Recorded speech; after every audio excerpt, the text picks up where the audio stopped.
भारत के इतिहास में कई जासूस आए, कई रॉ चीफ बदले, कई एनएसए बने, लेकिन एक नाम ऐसा जिसका जिक्र आते ही दुश्मनों में खौफ हो जाता है, अजीत डोभाल। एक ऐसा आदमी जो 6 साल पाकिस्तान में अंडर कवर रहा, एक ऐसा अधिकारी जिसने अकेले दम पर मिजोरम में विद्रोह खत्म कराया, और एक ऐसा रणनीतिकार जिसके एक फैसले ने डोकलाम से बालाकोट तक भारत की राष्ट्रीय सुरक्षा की दिशा बदल दी। लेकिन ये कहानी सिर्फ एक जासूस की नहीं है, ये कहानी है उस आदमी की जिसने अकेले पूरी पाकिस्तान की खुफिया व्यवस्था में सेंध लगा दी, जिसने स्वर्ण मंदिर में आईएसआई एजेंट बनकर ऑपरेशन ब्लैक थंडर को सफल किया, और जो आज चीन की रणनीति को सीधे एलएसी पर चुनौती देता है। आज के इस वीडियो में हम सिर्फ कहानी नहीं बताएंगे, हम जासूसी की परतें खोलेंगे, विवादों की सच्चाई देखेंगे और अंत में एक विश्लेषण देंगे। ये कहानी है उस आदमी की जिसका काम देश को सुरक्षित रखना है। अगर आप भारत की सुरक्षा, जियोपॉलिटिक्स और रॉ जैसे विषयों में दिलचस्पी रखते हैं तो इस वीडियो को लाइक करें और चैनल को सब्सक्राइब करना ना भूलें। 1945 उत्तराखंड का एक छोटा सा शहर पौड़ी गढ़वाल के घीरी बेनिल स्यून, यही एक ब्राह्मण परिवार में अजीत डोभाल का जन्म हुआ। अजीत डोभाल के पिता मेजर जीएन डोभाल थे, जो भारतीय सेना में एक अधिकारी थे। अजीत डोभाल ने अपनी स्कूली शिक्षा king George royal Indian military school से की है, जो राजस्थान के अजमेर में स्थित है। 1967 में उन्होंने आगरा विश्वविद्यालय से इकोनॉमिक्स में ग्रेजुएशन की उपाधि प्राप्त की, लेकिन किस्मत ने उन्हें किसी क्लासरूम का प्रोफेसर नहीं बनाया, बल्कि बनाया भारत का सबसे घातक फील्ड ऑपरेटिव, जिनकी पोस्टिंग होती है केरला कैडर में। लेकिन किस्मत उन्हें ले जाती है इंटेलिजेंस की दुनिया में, जहां पहचान सिर्फ कागजों पर होती है और काम होता है परछाइयों में। 1970 के दशक में अजीत डोभाल के जीवन का वह अध्याय शुरू होता है जिसे आज भी भारतीय खुफिया इतिहास का सबसे साहसी और रहस्यमय मिशन माना जाता है। रॉ ने उन्हें एक ऐसे अंडर कवर ऑपरेशन के लिए चुना जहां गलती की कोई गुंजाइश ही नहीं थी। पाकिस्तान के भीतर रहकर पाकिस्तान के ही बीचों बीच यह कुछ महीनों का मिशन नहीं था, बल्कि पूरे 6 साल तक लगातार दुश्मन देश में रहना था, एक झूठी पहचान के सहारे। इन 6 सालों में अजीत डोभाल ने अपनी असली पहचान को पूरी तरह मिटा दिया।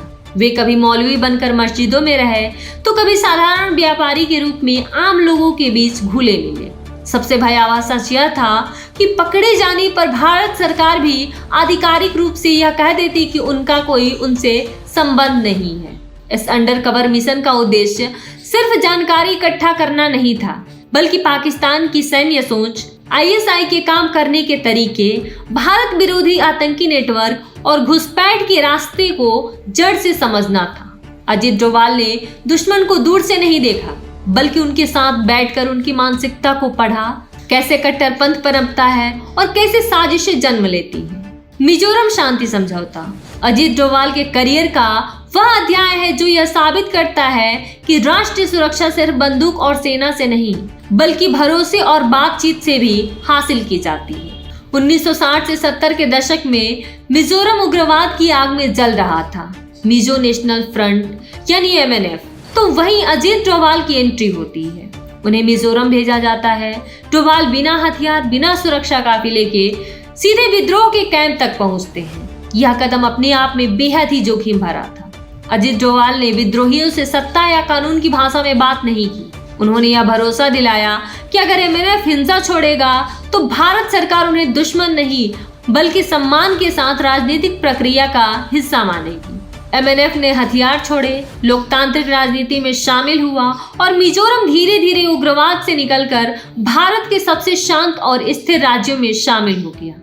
यह ऑपरेशन बताता है कि अजीत डोभाल सिर्फ इंडियन जेम्स बॉन्ड नहीं, बल्कि ऐसे रणनीतिकार हैं जो जानते हैं कि कभी कभी सबसे बड़ी जीत बिना गोली चलाए हासिल होती है।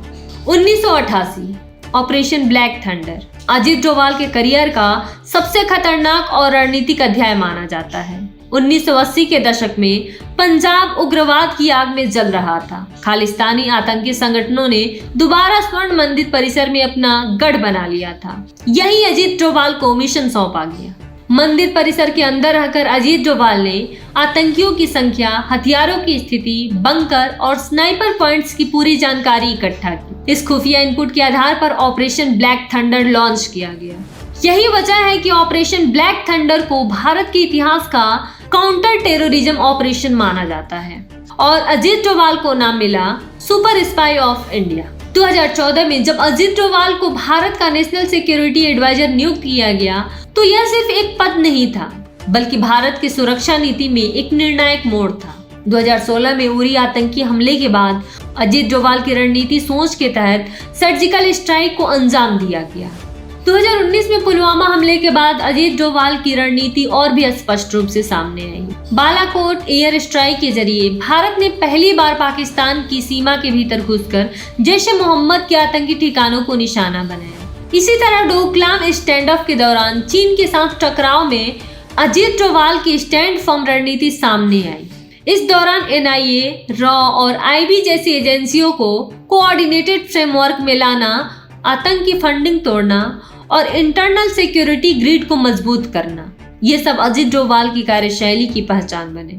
भारत कई युद्धों से गुजरा, कई आतंकवादी हमले झेले, कई बड़े संकट देखे, लेकिन हर बार अजीत डोभाल जैसे अनदेखे नायकों ने सीमा पर नहीं बल्कि दिमाग से लड़ाई लड़ी। अगर आपको ऐसे इंडियन सिक्योरिटी और स्पाई वर्ल्ड की कहानियां पसंद आती हैं तो हमारी वीडियो को लाइक करें और कमेंट में बताइए अगला वीडियो किस इंडियन इंटेलिजेंस हीरो पर हो।